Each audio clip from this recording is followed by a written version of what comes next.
Hello again, beautiful Earth Angels. Welcome to September, to Virgo season, to the month of the fall equinox. It's the end of the summer, beginning of fall. It's time of transition for sure. And as you may know, there's just a lot of planets that are retrograde right now. 5 of the major ones, and then Chiron is also retrograde, and it's just a lot of energy. Even though we're moving into fall and we want to get back to it, there's also a lot of energy that's keeping us sort of in a cave and really doing that inner work and reflection time.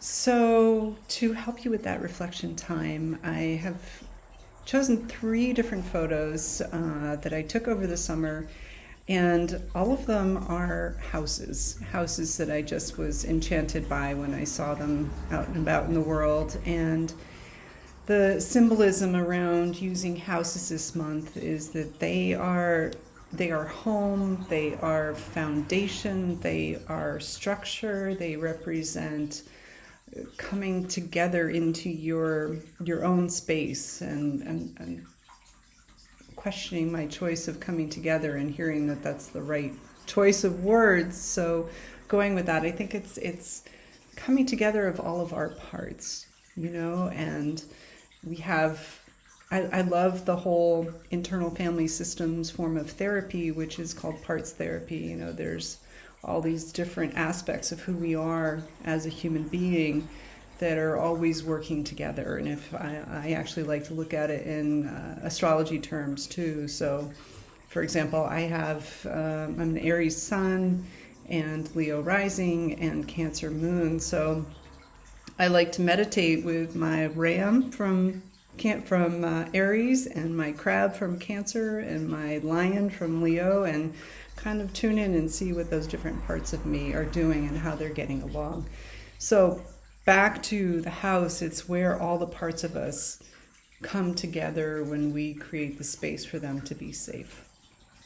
So without further ado, I invite you to choose number 1, number 2, or number 3. So for those of you who chose number 1, the house here is from Williamstown, Massachusetts. Peter and I went there for a weekend to celebrate our anniversary. And I was a little surprised that this is the house that came forward, because I actually took this picture to kind of log the colors, because I really like the color choice here and was thinking about it for our own house. But the message for you folks who chose number 1 brings it back to foundation. What's really popping out for me in this image very prominently is the fact that you can see the entrance on the side. It's almost as if 2 different buildings have been put right next to each other. And you can see the entrance again on the smaller building. On the larger one, you can see that there is what seems like a door. I honestly am not sure. I assume just from the trim, but I think it might be a window, and there's no stairs leading up to it. So it's hard to tell. And that, of course, is all relevant, because the message for those of you who chose number 1 is how big is your foundation? How big is, or small, is the foundation that you built for who you are in the world? I'm thinking about limitations, and it's feeling like maybe you feel really good with this smaller part of yourself that you're representing to the world, or that you're presenting rather to the world. And this smaller part of you, you're like, I've got this down. This is who I am. This is who I want to be in the world. And yet your angels are over here on the other side saying, but you can be so much bigger than this. You just need to acknowledge that you are much more than you think you are. And you may not know the entrance and the path for getting there, but it's right there as part of who you are and who you were born to be. So it really does feel like a message about, really questioning and digging in. Where are you limiting yourself? Jupiter just went retrograde, And, Jupiter is so much about expansion and just really asking us, especially when it's retrograde, to question, how are we limiting ourselves? And I feel like this number one image here, this beautiful house, is that question. How are you limiting yourself? How have you been built already? You were born this way, that you're not quite recognizing the entrance to how you can be that in the world and show that to the world and demonstrate who you really are. So I'm just asking the angels, got my little pendulum here helping me, how this relates to the idea of a house. And what I'm hearing is that house, in addition to all those things that I said, really does represent the persona and who you're showing to the world. This is a part of the house that, when the people are inside, they don't see it, but everybody walking by does. So how are people seeing you as bigger than you are, but you're not necessarily seeing for yourself? Yeah. And that's feeling like a pretty complete and important message. For you folks who chose number 2, this is your image, this beautiful, beautiful house in Provincetown, Massachusetts. I just love this house. I feel like it just represents so much freedom, so much expression, so much creativity.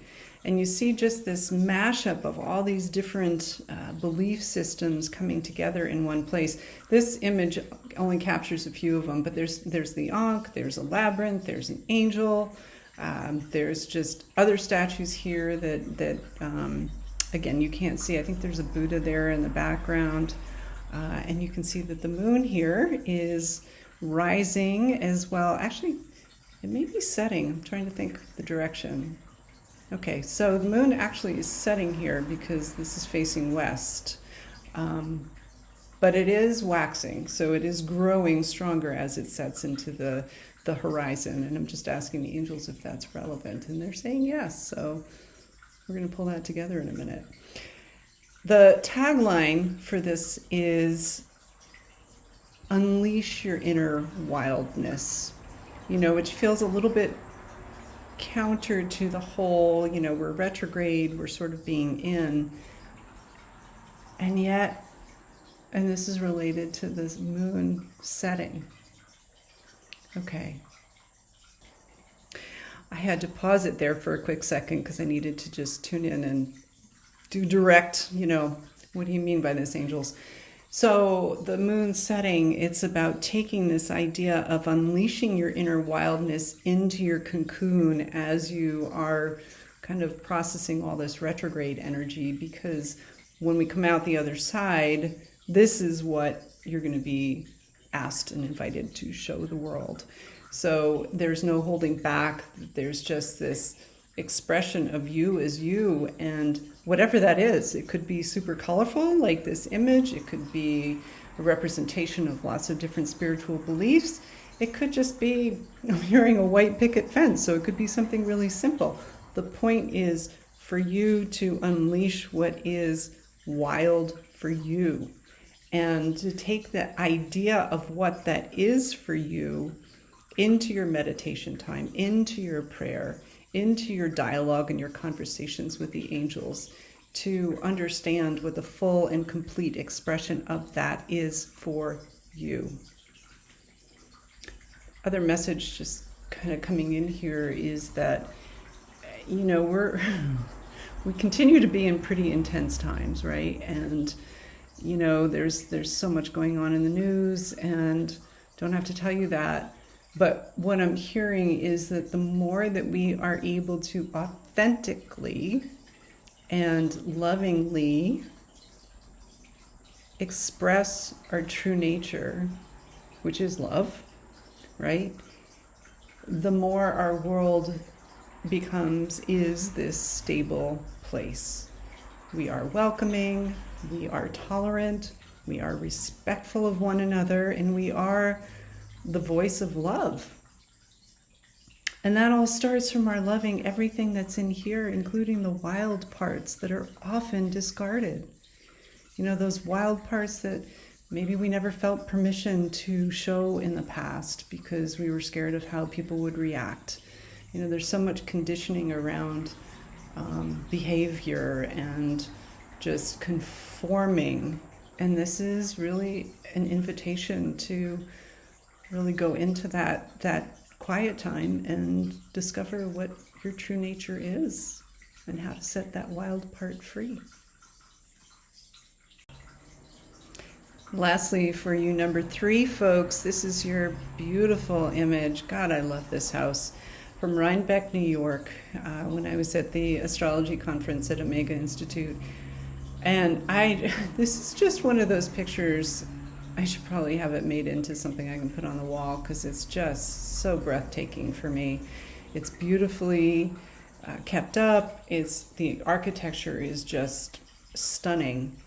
And when I was looking at this and waiting for the message to come in, the angels were giving me the image of the 9 of Pentacles, which I think of as sort of the kept woman, the woman in the garden. She's enjoying the beauty. She's just feeling supported. She's, there's nothing for her to do except to just enjoy the gifts that she has and the beauty in the world around her. And that's the message for you number 3 folks, is that this is about just simply enjoying the beauty that you see in your world around you. And it can be simple joys of a tree that you see out the window, or clouds going by, or houses that you see while you're out driving in the world. But as you think about and contemplate the meaning of home for you, beauty is a really essential element. So I think there's also actually a second half of this, and that is making sure that your home feels beautiful to you. And that's not, suggesting that you go out and buy all new furniture. I'm not saying that. But just make sure that it as much as you can, create space that just feels really yummy to you, because beauty is definitely an emphasis for those of you who chose number 3, and gratitude for the beauty that you already have and are surrounded by in every moment. So I just have to add a little PS to that message, because as I finish the video for card number 3, I got this niggly little, it's like there's something else in there. And what I heard from the angels is just remembering that the world around you is a reflection of what's inside of you. So the importance of witnessing and appreciating beauty isn't a luxury, because it's also acknowledging the beauty that lives within inside you. And that's so important. Yeah? Remember how beautiful you are. As within, so without. So that is a wrap for our messages for the month of September. Thank you for joining me here today. And please do stay tuned. I don't yet have concrete offerings to share with you. The angels have been quite insistent that I allow myself to ease back into things very slowly. It's been an intense year for our family, and I know a lot of folks are going through a lot right now. And I'm very excited for the ideas that are coming in and the ways that I think I can help you, those who are inspired to work with me, but still kind of letting those gestate. So with that, so much love to you. Have a beautiful month. Be well. See you soon.